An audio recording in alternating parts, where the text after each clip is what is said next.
Pozdravljeni. Mi, navdušenci, smo tokom dirk za veliko nagrado dobesedno bombardirani z raznimi posebnimi izdajami. Teh je toliko, da onih navadnih pravzaprav skorajda ne poznamo več.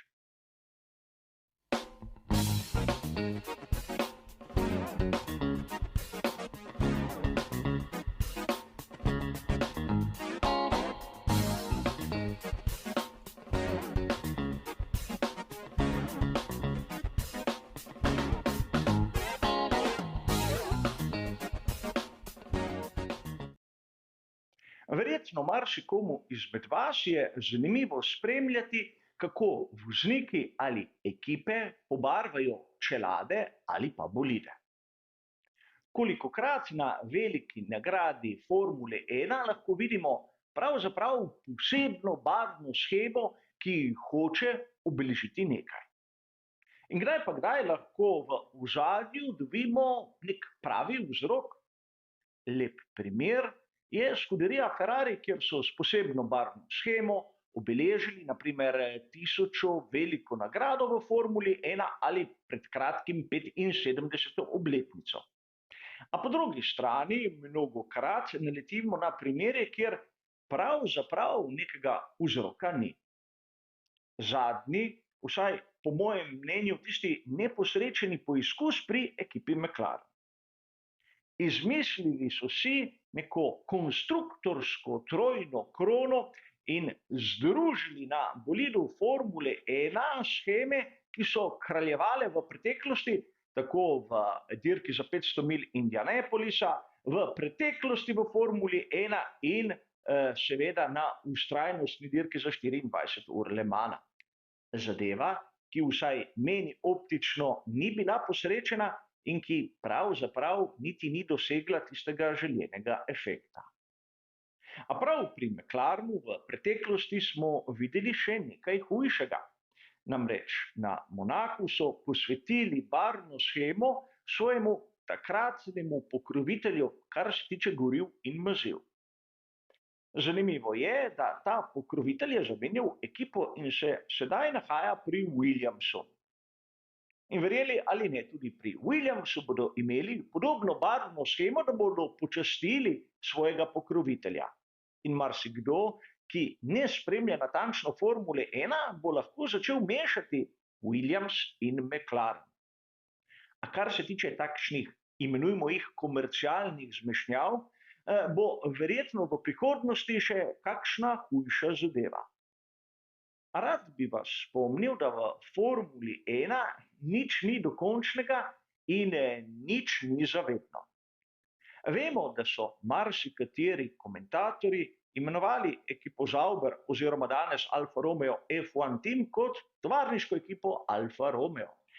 In vemo, po koncu sezone 2023 bodo zapustili Sauber, ampak obstajajo govorice v ozadju, da bodo svoje napise premaknili k ekipi Haas. In takrat me zanima, kako bodo razni poznavalci to imenovali. Namreč pred leti so govorili nekaj, sedaj bo pa situacija mogoče čisto drugačna. A zanimivo je tudi tisto, kar vidimo na raznih čeladah voznikov.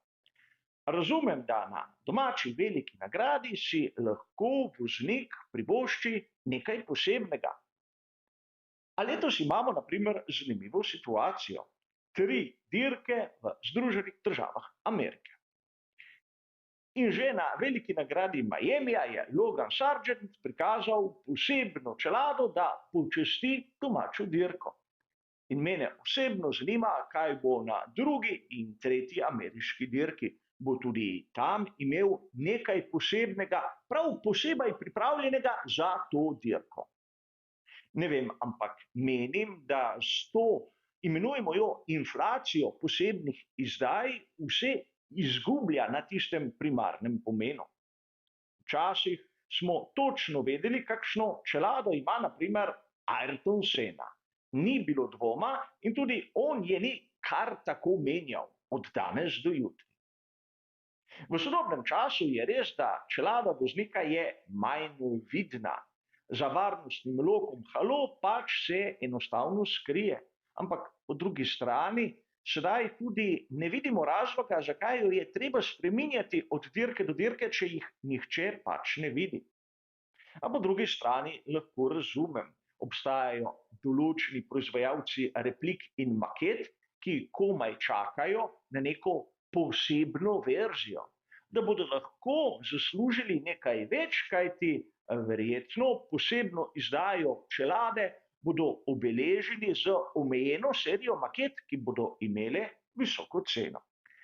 To je nekaj konec koncev, kar škodi športu, kar ustvarja zmedo in kar bega mnoge navdušence, ki pravzaprav ne vejo več, kaj je tista navadna, standardna verzija, kajti za vsakim vogalom čaka na nas nekaj posebnega, nekaj fantastičnega, nekaj omejenega, čeprav nekega vzroka, neke zgodbe od zadaj marsikdaj ne dobimo.